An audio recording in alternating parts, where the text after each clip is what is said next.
ক্যান্সারে আক্রান্ত মা জননীকে পাশে বসিয়ে সবজির ব্যবসা করছেন সংগ্রামী নারী আসমা খাতুন। মাকে যেন এক মুহূর্তের জন্য চোখের আড়াল হতে দেন না মেয়ে আসমা। মার কাছে রাখি, মা একা বাড়ি থাকতে পারে না, মা ভয় পায়। মা রাজিয়া খাতুনের শেষ জীবনের ভরসাও যেন এই মেয়ে আসমা।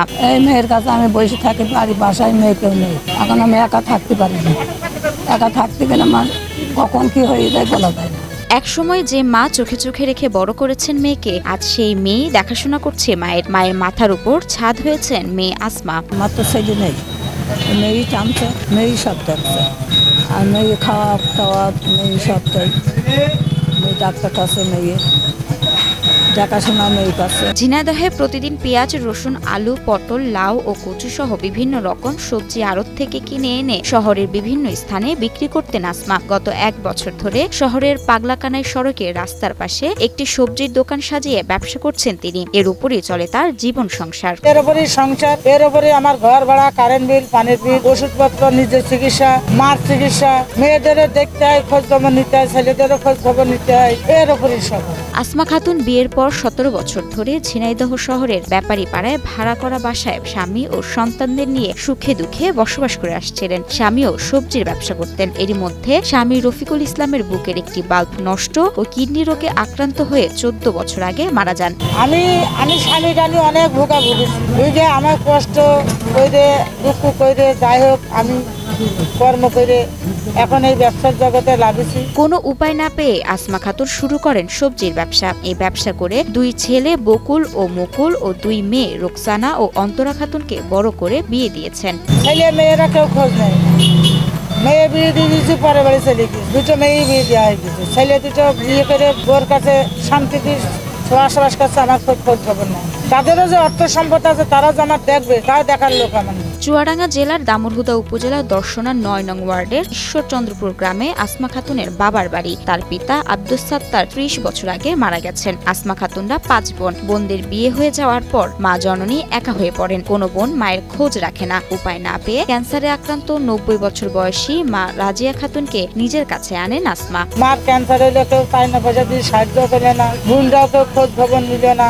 আর যে 5টা মেয়ে আছে তারা খোঁজও না, মেলা টাকা মেয়ে খরচ করেছে। আমার তো ছেলে নেই, যেন ওই মেয়েই সব কিছু, এই মেয়ে ছাড়া আমার কিছু নেই।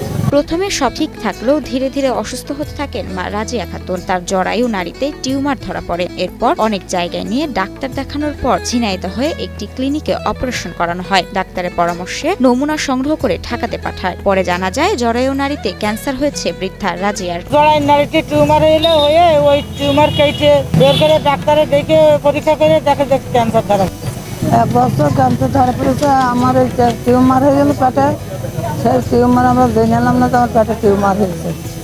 তারপর আমার ছোট মেয়ে বলছে যে হেলে গিয়ে মা তো রাত দিন ঘুরে মাথা কটে, এই ডাক্তারের কাছে নিয়ে যাই। আমার পেটের মধ্যে এখন জ্বালা যন্ত্রণা করছে, আসি ঝিকে মারে নেই, এমন হয়তো ফুরে যায়, আরাম হয়। মেয়েরা কান্দাকাটি করে, পানি ঢেলে আবার ডাক্তারের কাছে নিয়ে যায়। ক্যান্সারে আক্রান্ত হওয়ার পর থেকে রাত 12টা পর্যন্ত মা রাজিয়া খাতুনকে পাশে বসিয়ে ব্যবসা পরিচালনা করে আসছেন আসমা খাতুন। ব্যবসা শেষে মাকে নিয়ে বাসায় ফিরে যান। বর্তমানে মাকে নিয়ে বাস করেন আসমা। ব্যবসাও সারাম হচ্ছে না, তো এই তরকারি বেচা কেনা নেই, কিভাবে চলছে আমি নিজেও জানি।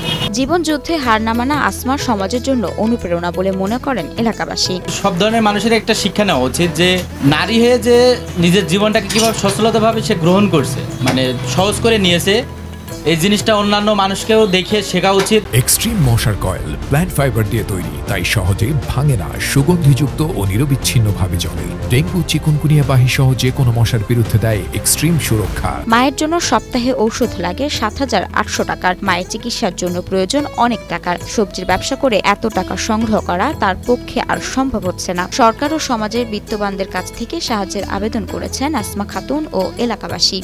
আর্থিক সাহায্যটা কেউ করতে পারে, সে হয়তো বেঁচে যাবে, মাটাও সুস্থ হয়ে থাকবে। সরকারের কাছে আবেদন করছি যে আমার যদি একটু সহায়তা করে তাহলে আমার মার একটু ট্রিটমেন্টটা ভালোভাবে করতে পারবে, আমার মার একটু বাঁচাতে পারবে।